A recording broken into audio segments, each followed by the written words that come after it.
काली अंधेरी रात थी। छगन अपने गांव लौट रहा था। अरे पता नहीं कैसा गांव है मेरा। यहाँ पर तो एक ऑटो भी नहीं मिलता। इससे अच्छा तो शहर है। ऑटो तो मिल जाता है रात में। मुझे पता होता कि यहाँ पर ऑटो नहीं मिलेगा तो मैं तो सुबह ही आता। लगता है कि अब गांव तक तो पैदल ही चल के जाना पड़ेगा। छगन ये बोलते बोलते गांव की ओर बढ़ रहा था। तभी उसे पीछे से एक ऑटो के आने की आवाज़ सुनाई देती है। अरे लगता है कोई ऑटो आ रहा है। वो ऑटो छगन के आगे निकल जाता है।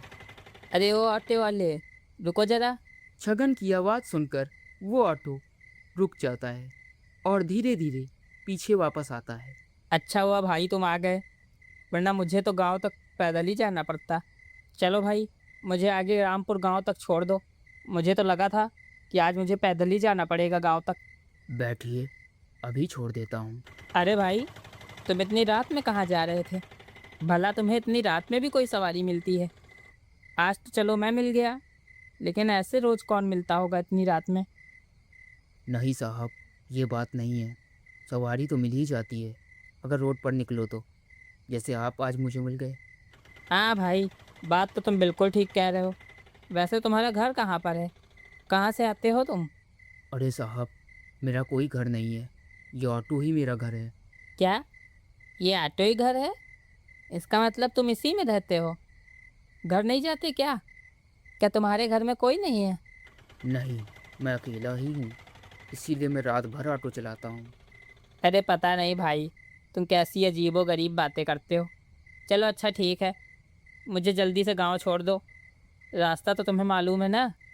अरे साहब, मुझे यहाँ का चप्पा चप्पा मालूम है, आप चिंता मत करिए, हम पहुँचने ही वाले हैं। ये लीजिए साहब, वो रहा आपका गांव। अरे भाई, चलो अंदर तक छोड़ दो चलकर। अब मैं कहाँ जाऊँगा पैदल इतने अंधेरे में? नहीं साहब, मैं गांव के अंदर नहीं जाता, मैं हर सवारी को गांव के बाहर ही छोड़ता हूँ। आपको भी यहीं उतरना पड़ेगा। अरे चलो भाई, थोड़े ज़्यादा पैसे ले लेना। अंदर तक छोड़ दो चलकर मुझे। नहीं साहब, पैसों की बात नहीं है, मैं नहीं चल सकता।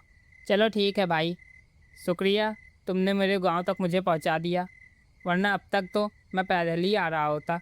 फिर वो ऑटो वाला छगन को उसके गांव पहुंचा देता है और वहां से जाने लगता है। तभी छगन पीछे मुड़कर देखता है। अरे, ये ऑटो इतनी जल्दी यहाँ से कैसे चला गया? लगता है जैसे गायब ही हो गया। चलो छोड़ो, घर चलता हूँ। फिर छगन अपने घर पहुंचता है। तभी उसकी माँ छगन से कहती है। अरे बेटा, आ गया तू। तुझसे कितनी बार कहा है कि अगर गांव आना हो तो दिन में आया कर, लेकिन तू मेरी बात मानता ही नहीं है। तू रात ही में आता है। वैसे तू तो पैदल ही आया होगा, यहाँ गांव में तो कोई साधन भी नहीं मिलता। अरे नहीं माँ, अब गांव भी शहर बनने लगा है। अब तो यहाँ पर भी ऑटो चलता है। मैं तो ऑटो से ही आया हूँ। लेकिन बेटा, इतनी रात में भला तुम्हें कौन सा ऑटो वाला मिल गया? हमने तो आज तक नहीं सुना कि रात में हमारे गांव में ऑटो चलता हो। अरे पिताजी, आप कभी रात में निकले हैं जो आपको पता चलेगा? वो तो मैं रात में आया हूँ, तभी तो मुझे दिखा। वो तो बड़ा अच्छा ऑटो वाला था, मुझे गांव के बाहर तक छोड़ कर गया है और पैसे भी बहुत कम लेता है। चलो ठीक है बेटा, तुम थक गए होगे, हाथ मुंह धो लो और खाना खा लो। फिर सुबह हो जाती है और छगन अपने दोस्तों से मिलता है। अरे छगन भाई, तुम बड़े दिन बाद दिखे हो। कब लौटे शहर से? हमें तो लगा था कि अब तुम शहर में ही रहोगे। अब की बहुत दिनों बाद आना हुआ। अरे क्या बताऊँ भाई, काम ही इतना रहता है कि फुर्सत ही नहीं मिलती। कल रात में ही आया हूँ। अब तो भाई तुम लोगों को खुश होना चाहिए, हमारे गांव में तो ऑटो भी चलने लगा है। कल रात में मुझे मिला था एक ऑटो। अब तो गांव चाहे रात में हो चाहे दिन में, कोई दिक्कत ही नहीं है। क्या भाई, हमारे गांव में ऑटो चलने लगा है? लेकिन हमने तो आज तक किसी ऑटो वाले के बारे में नहीं सुना जो हमारे गांव में चलता हो। कहीं तुम हमसे मजाक तो नहीं कर रहे हो? भला इस गांव में कौन ऑटो चलाएगा? अरे कैसी बात करते हो दीनू भाई, वो ऑटो वाला तो कितना अच्छा है। हम लोगों के लिए पूरी रात ऑटो चलाता है और पैसे भी बहुत कम लेता है। और उसे तो यहाँ का चप्पा चप्पा मालूम है। लगता है बहुत पुराना ऑटो वाला है यहाँ पर। लेकिन भाई, हमने तो नहीं देखा आज तक किसी ऑटो वाले को। अरे कैसे देखोगे भाई, वो गांव के बाहर जो चलाता है ऑटो। कभी गांव से बाहर भी निकला करो तो पता चले कि हमारे गांव के बाहर ऑटो भी चलता है। तो ये बहुते बढ़िया हुआ छगन भाई, जो हमारे गांव में ऑटो चलने लगा। नहीं तो यहाँ पर एक भी साधन नहीं मिलता था।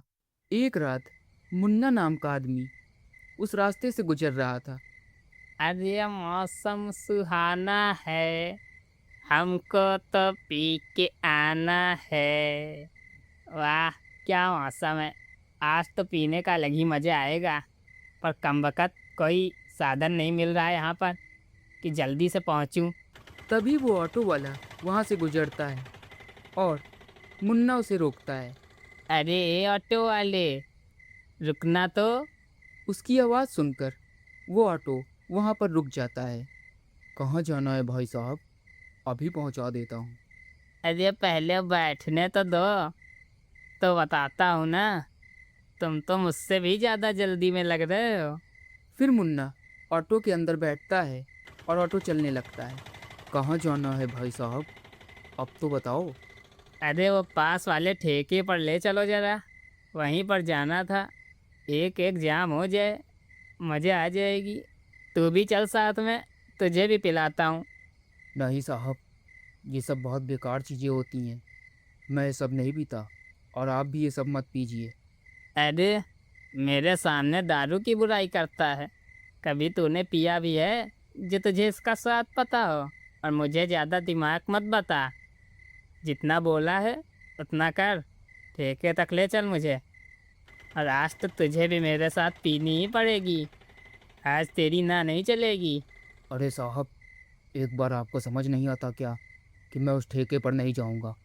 फिर भी आप जिद कर रहे हैं। अरे कैसे नहीं जाएगा, मैं जहाँ बोलूँगा तुझे वहाँ जाना पड़ेगा। ये ऑटो किस लिए चलाता है तू? आज तो तेरे साथ ही पीऊँगा बैठ के।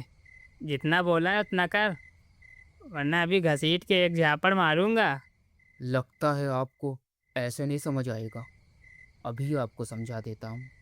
फिर वो ऑटो वाला अचानक वहीं पर ऑटो रोक देता है। ए ऑटो वाले, तेरी इतनी हिम्मत, ऑटो क्यों रोका? शांति से ऑटो चला, जितना बोला है उतना किया कर। ऑटो क्यों रोका? जानता नहीं मुझे ठेके पर जाना है? फिर वो ऑटो वाला ऑटो से उतरता है और एक भयानक भूत बन जाता है। अब बोल, तुझे कहाँ जाना है? अभी तुझे पहुँचा देता हूँ। अरे ये ऑटो वाला मुझे भूत क्यों नज़र आ रहा है? लगता है बिना पिए ही चढ़ गई है। अभी इसको बताता हूँ। ए ऑटो वाले, तेरे को समझ नहीं आता क्या? जब एक बार कह रहा हूँ कि ठेके पर छोड़ दे, रुक, अभी एक झापड़ लगाता हूँ तुझे। अभी तेरी साड़ी अकड़ दूर हो जाएगी, रुक। मुन्ना की बात सुनकर उस भूत को बहुत गुस्सा आ जाता है और वो मुन्ना को मार डालता है। फिर दूसरे दिन गांव में मुन्ना की मौत की खबर फैल जाती है। अरे भाई, सुना तुमने? जो अपने गांव का मुन्ना है ना, कल उसकी मौत हो गई। हाँ भाई, मैंने सुना। पता नहीं कैसे मर गया वो। मुझे तो लगता है किसी गाड़ी वाले ने टक्कर मार दी होगी। वो नशे की हालत में था, उसी में मर गया होगा। हाँ भाई, मुझे भी यही लगता है। वैसे भी वो नशेड़ी आदमी था, दिन भर पी के घूमा करता था। उसका तो यही हाल होना ही था। फिर एक रात लल्लन नाम का आदमी उसी ऑटो में बैठ कर आ रहा था। अरे भैया, थोड़ा जल्दी चलाओ यार ऑटो, तुम तो पूरी रात ही बिता दोगे। इतना धीमे धीमे चलाते हो। ना चला पा रहे हो तो मुझे दे दो, मैं चला कर ले चलता हूँ। अरे चला तो रहा हूँ, और कितनी तेज चलाऊँ साहब? गाड़ी हमेशा धीमे ही चलानी चाहिए। ठीक है भाई, जैसे चलाना है चलाओ। फिर ऑटो चल रहा था। तभी लल्लन उस ऑटो वाले से कहता है, अरे भाई, 2 मिनट रोकना जरा अपना ऑटो। क्यों साहब, अभी तो आपका गांव नहीं आया। अरे भाई, समझा करो यार कुछ। तुम 2 मिनट रुको, मैं अभी निपट कर आता हूँ। ठीक है साहब, जल्दी आइएगा। मैं ज़्यादा देर किसी का इंतज़ार नहीं करता, नहीं तो मैं चला जाऊँगा। फिर लल्लन ऑटो से उतर जाता है और झाड़ियों के पीछे चला जाता है। फिर थोड़ी देर बाद जब लल्लन लौटने लगता है, तभी उसकी नज़र उस ऑटो वाले पे पड़ती है और वो देख लेता है कि वो ऑटो वाला एक भूत था। और ये ऑटो वाला तो एक भूत है। एक काम करता हूँ, यहाँ से चुपचाप गांव चल देता हूँ, नहीं तो ये तो भूत मुझे मार ही डालेगा। फिर ये बात पूरे गांव में फैल जाती है और सब गांव वाले रात में उस रास्ते से जाना बंद कर देते हैं। लेकिन आज भी वो भूत रात में उस रास्ते पर ऑटो चलाता है